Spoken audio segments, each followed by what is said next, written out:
KPBS On Demand is supported by Marrokal Design and Remodeling, helping homeowners with their home remodeling needs. From ADUs to kitchen remodels, room additions, and custom homes, Marrokal Design and Remodeling can help homeowners design and build their dream homes. More at trustyourhometous.com. This week on Roundtable, we take a look at some of the state's new laws for 2024. We've really seen a sort of continuing breakthrough in bills that seek to speed up development and construction.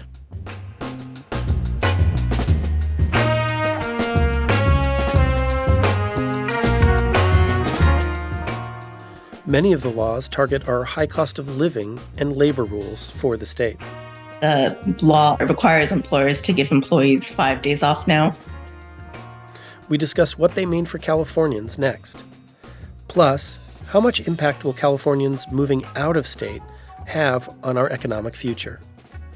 Stay tuned. The KPBS Roundtable is coming up next.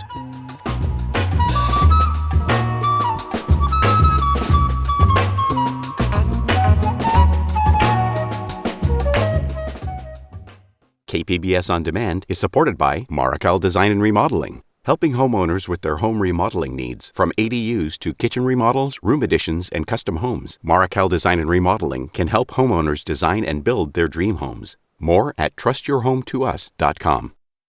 2023 proved to be a busy year for California lawmakers who passed nearly 1,000 new state laws. Many of these laws took effect Monday with the start of the new year, and we wanted to dig into some of these to see how they'll impact healthcare, housing affordability, our work lives, and more here in California. Joining us now to break things down are Samia Kamal, California politics reporter from Cal Matters, and Jeremy B. White, senior reporter covering California politics for Politico. Welcome to Roundtable and Happy New Year to you both. Samia, before digging into these new laws, I wanted to set the stage here first if we could. Something around 1,000 new laws. That sounds like a lot to me. Can you put that number into perspective for us? I think that is the number that we have seen commonly over the past couple of years. About 1,000 of the bills were passed at the end of the legislative session at the end of September. About 15% were vetoed. So we're looking at about close to 900 bills that were signed. And many, as you mentioned, went into effect on January 1st. So, yeah, I think we're pretty on par for the course for what we tend to see each year in California. So, Jeremy, it sounds like that's kind of a normal year. What did you notice about last year's legislative session? I think one theme that was pretty prominent in this legislative session was just how active of a year it was for bills supported by organized labor, everything from cracking down on self-driving trucks to trying to extend unemployment insurance to striking workers. We saw a couple major deals on wages for healthcare and fast food workers. That was a big one. And I think on another hot topic, which is housing, we've really seen a sort of continuing breakthrough in bills that seek to speed up development and construction, a lot of which stalled out in recent years, having a lot of momentum behind them and seemingly surmounting a lot of those hurdles that had previously held them back. So, yeah, let's dig into housing. I mean, like you mentioned, we've seen a lot of movement both at the state level and here locally to ease zoning rules in order to spur more housing production. And one new law that went into effect in 2024, it's informally known as the Yes in God's Backyard Bill. How is this law looking to help ease the housing crisis in the state? Great question, and also a good example of the dynamic I was talking about. This concept has been around for a few years, which is how we got the Yes in God's Backyard or YIGBY label, which is sort of a play on YIMBY for Yes in My Backyard, the movement of pro-housing construction advocates. This essentially says that if you want to build housing development on land owned by a religious institution, that it is the easiest form of approval to get. It's called by right zoning, and it essentially doesn't require a whole cumbersome approval process. And again, this is a policy that was attempted repeatedly in the legislature and sort of ran aground largely because of opposition from organized labor. And this year, it finally made it across the finish line. Gavin Newsom signed it. I think the obstacle here was never really Gavin Newsom. It was more sort of getting these bills to his desk. And so do you think this Yes in God's Backyard bill, do you think this will make a substantial impact on housing in California? I think the way that I would think about this is to zoom out and consider the array of different housing bills the legislature passed both in 2023 and in preceding years. I don't think anyone who works in the housing policy world will tell you one of these bills is going to by itself fix California's housing crisis. I think it's more that the cumulative weight of them, whether it's dealing with speeding up building on religious land, speeding up building in cities that are falling behind their goals, making it easier to build accessory dwelling units. It's kind of the combined force of these laws, as well as other things that Sacramento has done to force local governments to get more serious about meeting their goals, that the hope is will cumulatively make a big difference. And kind of like you touched on there, I mean, this was just one of a few bills that showed this kind of rise of YIMBYism policies. It's something I know you've covered quite a bit. What are some of the others? The other big one that you have to talk about here, and that I think in a lot of ways its fate was sort of linked with that Yes in God's Backyard bill, a bill called SB 423, which extended an earlier law that essentially said in cities and counties that are falling behind their state issued housing goals that you can build a lot faster. And so this is a policy that, since it's been on the books, folks credit with really helping to spur a lot of development, including in places like San Francisco, where it's notoriously hard to get stuff approved. State Senator Scott Wiener from San Francisco, who's been sort of the head paragon of the movement, pursued this one. And again, this is one where there was a lot of organized labor pushback, also some organized labor support. There was really a split. And in the end, it did get across the finish line. I think everybody was looking at that as sort of the big one from this past year. And there seems to be sort of like a push-pull between the state, instituting these new laws, but also localities trying to retain that power as far as housing go. I mean, isn't that part of what's going on with these housing struggles? Absolutely. And I think you have seen the Newsom administration and the attorney general in various ways, whether it's filing lawsuits for noncompliance, whether it's making efforts to sort of link funding to what local governments are doing on housing, even just using that bully pulpit to call places out.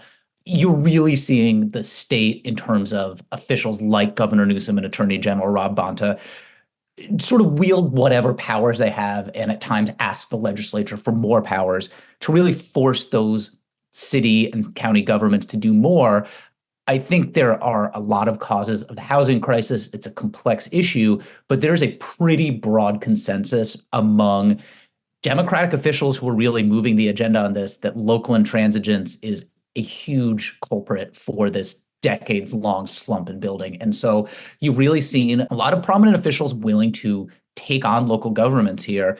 And I think that's something that demonstrates another shift, which is that for many years, that's been a very politically risky move. And in a lot of ways, it still is. But I think there is a calculation that folks are making correctly, that there's also now a lot of support for this, that yes, you are going to be fighting with local governments, constituencies like homeowners associations, but at the same time, there's also a lot of support, including politically, for getting tougher and forcing people to do more. And Samia, the state has also changed the rules regarding ADUs, better known as granny flats. It's now easier to sell those separately. Is that right? I mean, how does that work? That's right. So before, if you had this ADU on your property, if you wanted to sell it, you also had to sell your own primary residence, or the main house on the property. So this law now allows you to sell that out separately as a condo, as long as you have permission from the homeowners association, et cetera. But yeah, I think, agreeing with what Jeremy said, this is part of this package over the last 5 years of these different ways that lawmakers have set the stage, including, specifically for ADU developments. Over the past few years, we've seen laws that cap development fees, ban public hearings and design reviews, And we've seen lawmakers ease the requirements around parking and landscaping and storage for ADUs. So I think in some ways this has been in the works, setting the stage for where we are now. And kind of like what Jeremy touched on earlier, this ADU change, it does need local approval for it to go into effect. Isn't that right? That's right. Yeah, cities do need to opt in to the approach. And even if they do, property owners still have to get approval from their cities. Although one of the ways that the state, this law tries to address, that tug of war is cities are required to complete the review process within 60 days. So I think, so far, just with ADUs in general, we've seen some cities really go along with it, including the city of San Diego, I think being one of the more enthusiastic participants in that. The city has a bonus program where if someone agrees to construct one ADU and keep the rent affordable for low income people, they're automatically allowed to build a second bonus unit and then they can rent that out at whatever price they like. But at the same time, there are other cities that have found ways to sort of push back or obstruct those efforts. And Jeremy mentioned this earlier, that there's a number of new laws related to workers' rights and wages. Let's take a look at a few of those now. A new law in the book says employers in the state can't penalize employees for using cannabis outside of working hours. Jeremy, is this the next step in making cannabis use more acceptable? I think you could absolutely look at it like that. This law sort of expands a previous law which prohibited employers from doing certain types of drug screening, finding and penalizing employees if they find non-psychoactive cannabis residue in their system. That takes effect this year, and it has been fortified by another bill from last year that additionally prohibits employers asking about past cannabis use. And so, as usual, there were exemptions for things like a federal background check, but certainly you have seen sort of incremental efforts to chip away at different ways that current and past cannabis use can be used by people like employers to discriminate against job seekers. And Samia, California's workers get more paid sick days in 2024, but not as many as proponents had hoped. What can you tell us there? Yeah, the initial bill sought 7 days off, up from the 3 that were in place in last year. They kind of met in between, and the law requires employers to give employees 5 days off now. So, part of that negotiation was pushback from industry groups like the California Chamber of Commerce and the Hospital Association, the Grocers Association, who said that this, the cost on businesses and just the labor impacts of having people on that, increasing the number of days off was difficult. So that the result of the negotiations was 5 days. And many workers also now qualify for leave as a result of reproductive loss. What are the details there, Samia? Yeah, so this is separate from, bereavement leave and family and medical leave, pregnancy disability leave. This new law requires all public employers and private employers with 5 or more employees to give 5 days off for people who suffer from either failed adoption or failed surrogacy, a miscarriage, a stillbirth, or unsuccessful assisted reproduction, which means procedures like artificial insemination. And so those can be taken either by the person who suffers from those losses themselves, or their spouse or domestic partner, or just their partner who might have been a parent as a result of the pregnancy or procedure.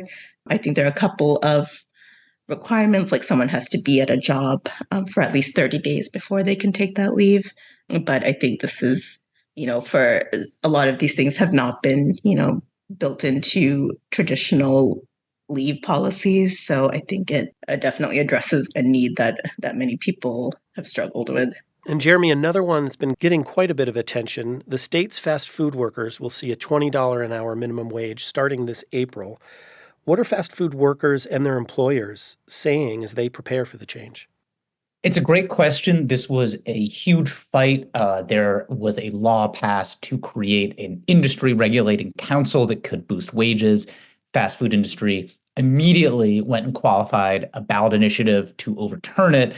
And out of that came the deal that led to the wage that you're talking about, that sort of dismantles that original regulator, but guarantees a wage. And we did see over the holidays that one of these major fast food chains, Pizza Hut franchises specifically, announced plans to lay off delivery drivers in California, attributing it to this change.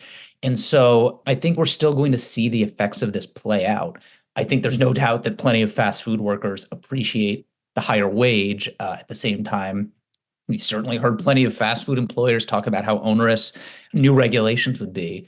And I think the bigger political picture here is that fast food workers and sort of the service industry more generally has been a huge sort of untapped source of labor organizing for unions who have hoped to organize these workers for many years with fairly limited success. And so the end outcome of this round was winning that higher wage, but it certainly fits into that broader context. And Jeremy, another law, it'll be coming later this year in June, the minimum wage for healthcare workers, that will increase to $23 an hour. Can this change ultimately be linked to the pandemic?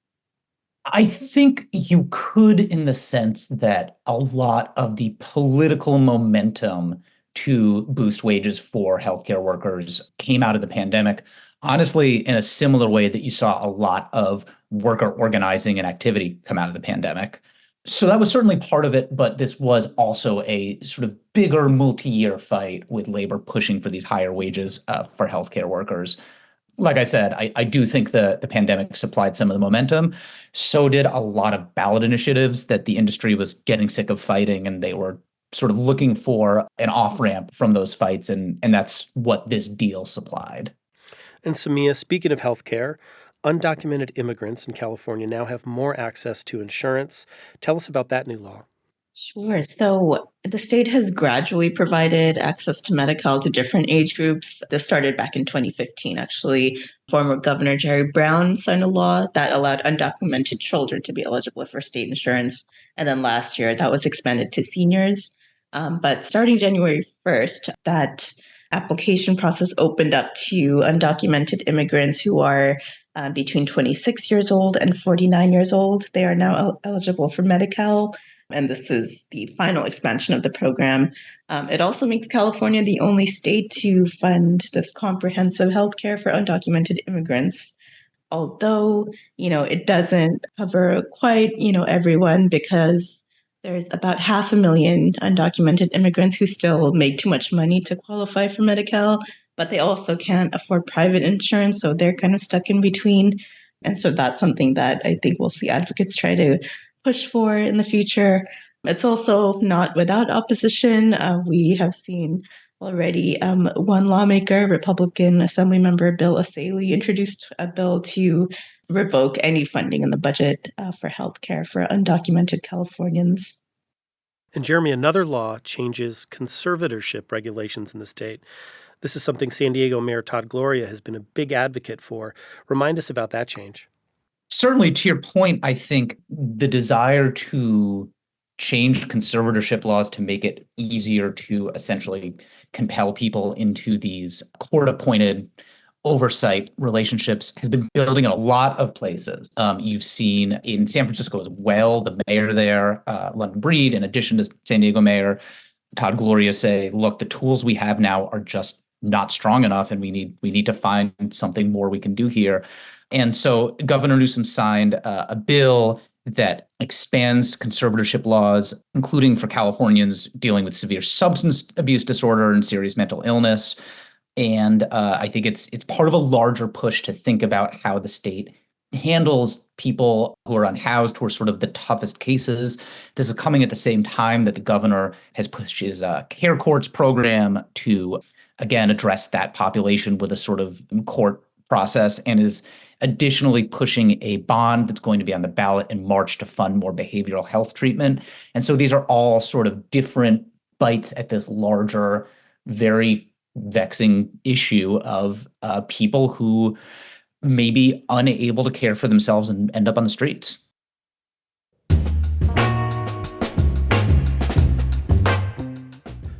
Coming up on Roundtable, More on some of the state's new laws, plus a look into what we can expect from Sacramento in 2024.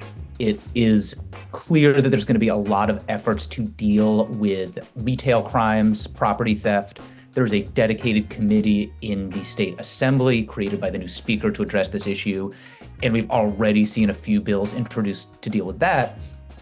That's next on Roundtable.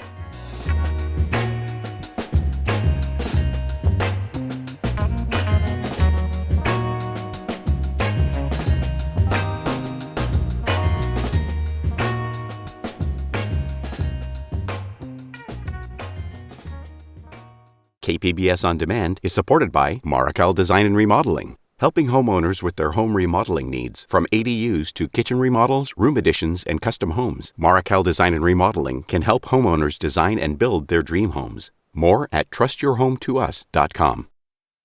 You're listening to KPBS Roundtable. I'm Andrew Bracken. We're talking about some of the new state laws taking effect in 2024. My guests are Samia Kamal from Cal Matters and Politico's Jeremy B. White. Now, Samia, as of Monday, police need to tell you why they pulled you over. This was a law passed back in 2022, taking effect in 2024. Tell us about the change. Yeah, so, officers in high crime areas, they commonly look for minor traffic violations, like if you have a broken taillight or, an object hanging from a rearview mirror, as pretext to pull you over so that they can then search it for drugs or other contraband. And that practice, proponents of this law had said that it has a disproportionate impact on minorities. Some of the data behind that is, Black people account for about 13% of traffic stops in California in 2022, and they're only 5% of the share of the state's population. So that's kind of the backdrop of this law. Officers will now be required to tell you when they stop you why they are pulling you over. And, the California State Sheriff's Association did push back on this law, and they said that traffic stops can be dangerous for police officers and that they should be free to take action without first explaining their reasons. But I think this is one of, several bills we've seen over the last few years that seeks to address some of the racial inequities that we see in the criminal justice system. And Jeremy, in July, an 11% tax will be imposed on firearm and ammunition sales in the state. Do we know what that money generated from that will actually be used for? It is going to go into a special new fund in the state treasury, and the money from there flows into various different programs, including grants to deal with violence prevention, money to go towards mental health and behavioral services in schools, a forecourt firearm relinquishment program to take care of guns from people who are no longer able to own them. So the money is flowing to a few different sources. But I think depending who you ask, this bill is maybe more about creating a disincentive to acquiring more firearms rather than necessarily funding these programs. I think it's a mix, as with anything like this, like, say, a cigarette tax, where you're trying to both influence behavior and then use the funds for something. But an example of a bill that, despite California's, or I should say California Democrats' strong support for gun control, support for taxes is a different matter. This is something that was proposed repeatedly and never quite got the votes it needed because it's a tax that requires a 2/3 vote. But this year turned out to be the year. And some of these new laws impact California students and schools. Jeremy, can you tell us about a few of these? Sure. I think one of the more significant ones was a bill outlawing suspensions for what's called willful defiance when students are acting out in class, something that we had seen various bills in previous years to limit or cut back on this process. And this was the year that lawmakers really sort of did away with it. And with the hundreds of new laws, we won't be able to get through all of them. I did want to get your thoughts on any you think you'd like to highlight. One that comes to mind to me is the new law that ends bans on cruising that was introduced by San Diego Assemblymember David Alvarez. Samia, we can start with you. What other laws stand out to you? One that I have been looking at is there is a new law that tries to increase transparency and reporting of sexual assault cases at Cal State campuses. I think this was born out of several, of these controversies that we did see in the last year and that we've seen over several years. And Jeremy, any other laws you'd like to mention? This one is a bit longer of an implementation timeline. It's actually not going to take full effect for a couple of years, but I think it's worth thinking about arguably the biggest climate law passed last year, which requires large corporations to talk about their carbon footprints and climate related risks and how they do business. It was a big fight. There was a ton of opposition from the corporate sector, but this one did get to Governor Newsom's desk and he signed it, even as he said he would maybe like to see some follow-up legislation that limits the scope a bit. So again, not one that you are going to imminently see changing things, but certainly looking back on last year's legislative session, that was a biggie. And so that was last year, but now we're just started a new legislative session. It began Wednesday. So what are you expecting this year? Well, a couple things. I would say it is clear that there's going to be a lot of efforts to deal with retail crimes, property theft. There's a dedicated committee in the state assembly created by the new speaker to address this issue. And we've already seen a few bills introduced to deal with that. And then yesterday, the same day that we saw protesters calling for a ceasefire in Gaza shut down the assembly, the California Legislative Jewish Caucus also unveiled their plans to do a series of bills, including dealing with sort of campus climate and how students are taught about sort of anti-Semitism and Jews and that type of thing. And so if yesterday's protests were any indication, I would think that that legislative fight could get pretty contentious. Samia, how about you? What are you looking out for in the new year? I think another, area is artificial intelligence. We've already seen some bills introduced, or at least intentions of bills to introduce how to tackle that. And I think that's going to be possibly another showdown, similar to what we saw in terms of the state trying to crack down on social media regulation and its impacts on kids, especially. So we might see another, more pushback from the tech industry on the state's attempts to crack down on that. And I think, housing and homelessness will continue to see more efforts to try and address those issues, as well as climate, kind of the ongoing issues that we deal with as Californians. And late last year, we started to hear news of California's projected $68 billion deficit. Do you see that changing the focus of the legislature this year at all? Definitely. I think every lawmaker I've talked to so far, that is the main lens through which they're looking at, what bills they're going to introduce. I don't, the state has dealt with budget deficits in the past, and that hasn't necessarily stopped lawmakers from introducing bills. But we did see a lot more, I think, or we saw a significant amount of vetoes by the governor, based on budget concerns, even, last year. So I think that will definitely shape the year that's ahead. Yeah, just concurring with Samia, I don't think there's any way that it doesn't shape the year ahead. And one piece of that, sort of circling back to a thing we discussed earlier that we're watching out for, that law boosting wages for healthcare workers to $25 an hour. The governor was very clear when that bill was on its way to his desk that he had serious concerns about the fiscal impact.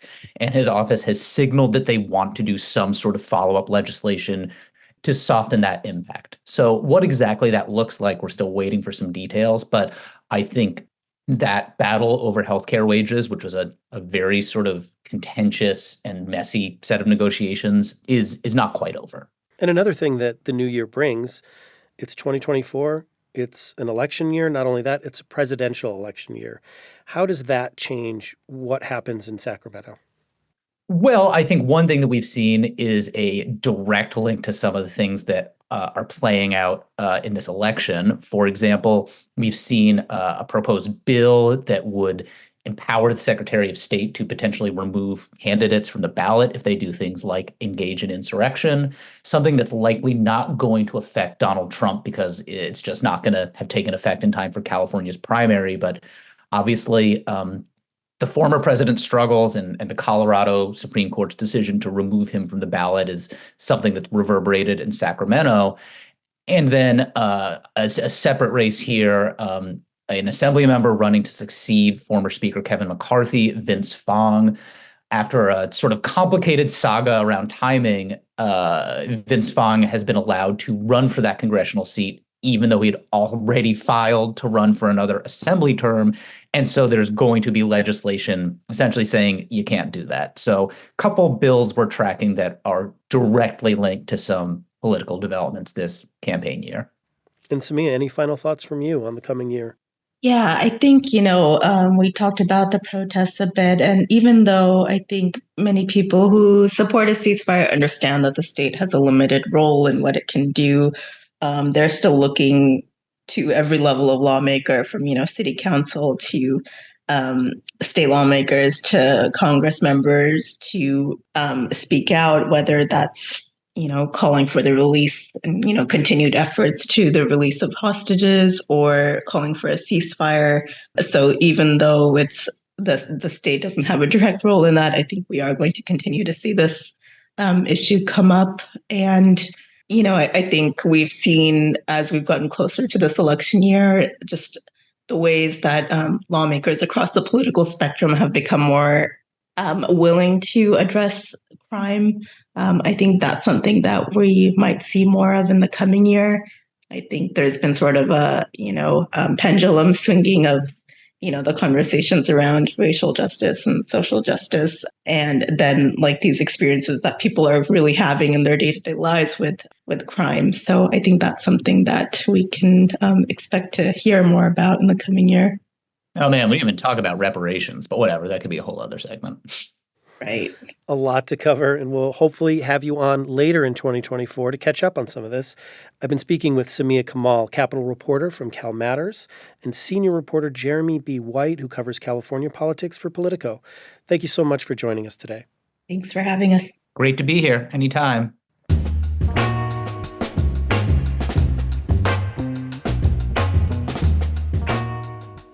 When Roundtable returns, California's losing population. What that may mean for the state's economic future.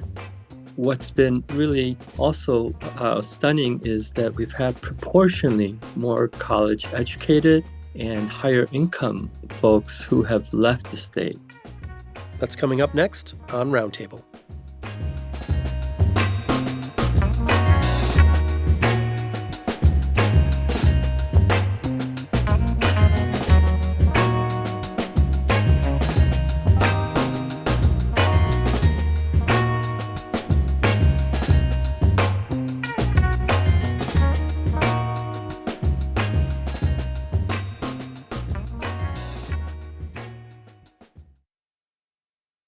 Welcome back to KPBS Roundtable. I'm Andrew Bracken.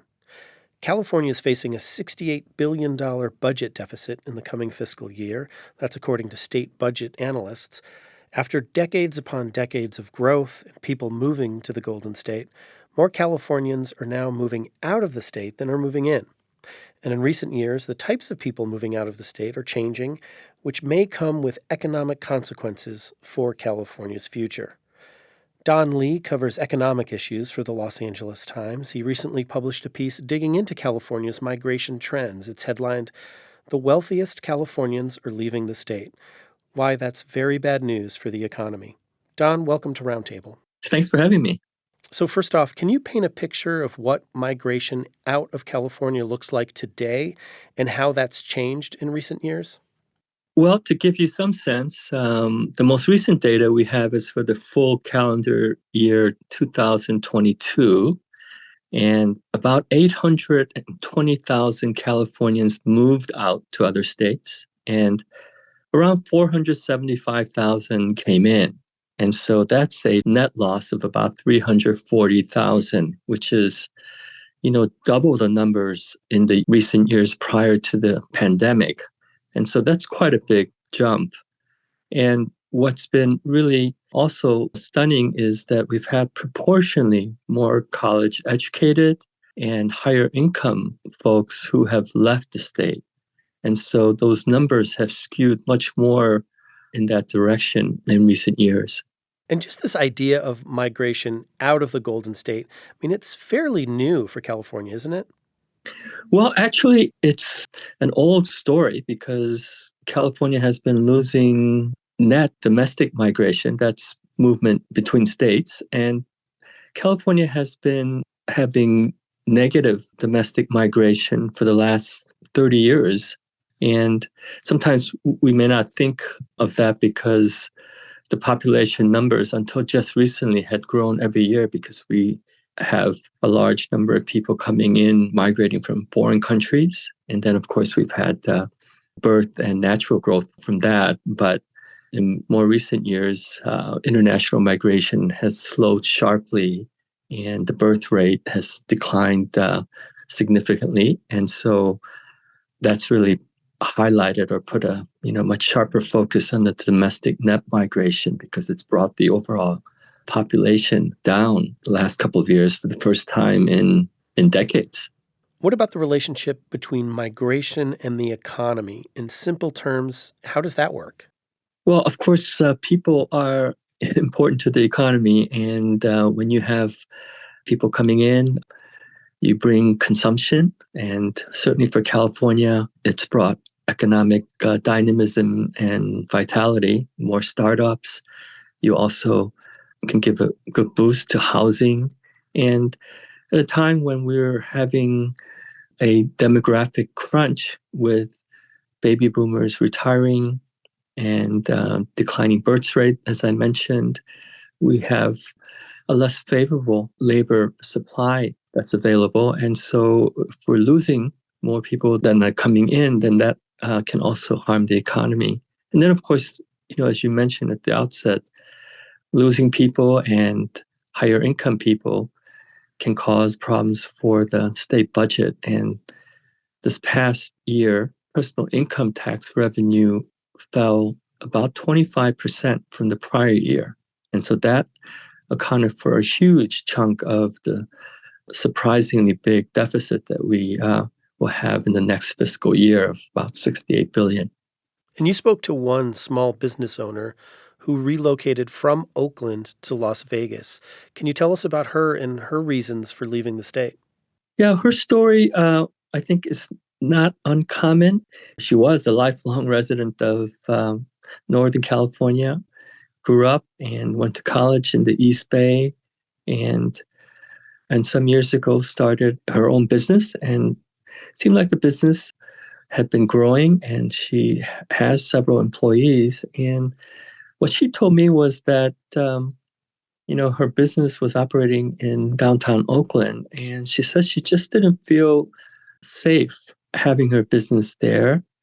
And then she also talked about the taxes and support for small businesses and just the overall business climate. And so she said that, she and her husband, who works in home building, that they moved to the Las Vegas area. And Nevada, as we all know, has attracted a lot of California residents. And among other things, it does not have a state personal income tax.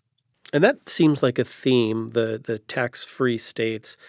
Can we talk a little bit about where Californians are going? Texas is, the top destination for Californians leaving the state. But where else are they headed? Well, they are headed to border states for the most part, Nevada and Arizona, as well as mountain states. In the past, you had more Californians going to, say, Washington State, but that state has also gotten more expensive. And Washington State does not have a personal income tax either. And in more recent years, we've also seen more Californians going to Tennessee. And that's pretty far away. But one of the attractions there, besides its affordability, is that it also does not have a personal income tax. And so there is a pattern of that. And then, of course, Californians have been moving to Florida as well, older people who, don't want to see their IRAs and their fixed incomes taxed any more than they need to. And Florida doesn't have a state income tax either. And what's the role that the coronavirus pandemic plays in this demographic crunch, as you put it?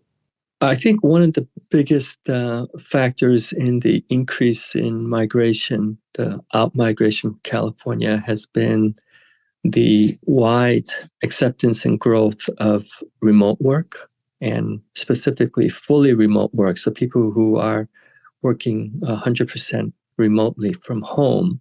And where that's really had an impact is in the Bay Area, but also throughout the state, because people who can work from home, by and large, are in industries like technology or information, professional services, and they tend to have higher educated and upper income people. And so the fact that we've been losing more upper income and college graduates to other states, I think that is a big factor in that. And secondarily, I've done some stories in the past where I've talked with people who have left California and migrated to other states, and I found that the pandemic caused a lot of rethink on the part of people in terms of their priorities and what they see as important and the work-life balance. And so some people wanted to go and be closer to their families. Older people who were close to retiring decided to retire earlier than they had planned. And so I think for all of these reasons, the pandemic has had a pretty big impact on the increase in migration. And on remote work, I mean, some large companies like Amazon, they seem to be starting to pull away from remote work, trying to bring their workers back into the office. Is there any evidence that moving away from remote work will potentially bring some people back to California? I haven't seen indications of that. Certainly, if the fully remote work jobs decline, then it's going to make it harder for people to move out of state for that reason. And so it will probably slow out migration to some extent. But I think, people who have already moved out, I don't think, they're going to come back unless their companies insist that they come back or force them to come back. And for many of these people, their jobs, I think, are they're able to do them from home. And so I don't really see a return of workers because of remote work. And what one fact of life in California is just the high cost of living. Is there an argument to be made here that maybe migration out of the state isn't necessarily a bad thing? I mean, we hear all about, high housing prices. We're not building enough housing in the state. A lot of us know about traffic, things like that. I mean, is that an argument to be made here? Well, California has been growing year after year and for decades, right? And I think California has benefited enormously by being able to attract people to the state. It's been a destination for young people and for people with dreams, and so I think if California loses that appeal, there will be a cost to that. And sure, if you have slower growth and a weaker economy, you're going to have less traffic. I mean, during the recession, I remember in the 1990s even, and certainly during the Great Recession, you had far less traffic in the freeways, but that's not necessarily a good thing. And so I don't think that in itself is the answer to some of the longstanding issues, whether it's related to affordable housing or traffic or climate. I mean, I think we have to tackle those things, apart from just wanting to have fewer people come in and seeing, the benefits of people moving out because they're being driven out. And what's been the response to your story? I'm curious. What have readers been telling you about this reporting you did? Well, I've had a range of reaction. I mean, some saying, well, the story didn't mention that California charges a 1% additional tax for personal income if you make over $1 million. The top tax bracket is already 12.3%, and another percentage point is added to help with mental health issues and spending. So I've had some readers comment about that, and others said, well, the number of people who are actually leaving, even though that seems like a large number, is still a tiny fraction of California's population of 39 million. And so are we making too big a deal of this migration data? And I think It's true that it is a small fraction of the population, but when you add them up year after year, they do then have a cumulative effect and have much bigger impacts. And finally, I'm curious, do you get any indication that this migration trend could change in the coming years? And what would need to happen for that to change?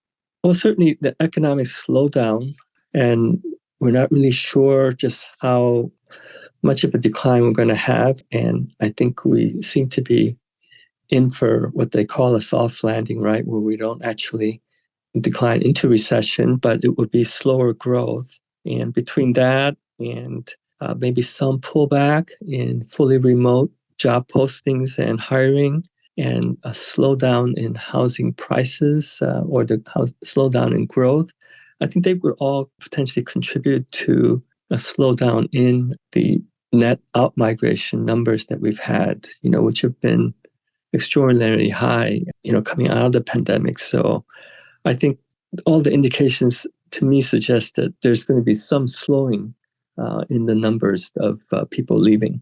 Don Lee reports on economic issues for the Los Angeles Times from Washington, D.C. And Don, thanks so much for being here. Thanks. KPBS On Demand is supported by Markel Design and Remodeling, helping homeowners with their home remodeling needs. From ADUs to kitchen remodels, room additions, and custom homes, Markel Design and Remodeling can help homeowners design and build their dream homes. More at trustyourhometous.com.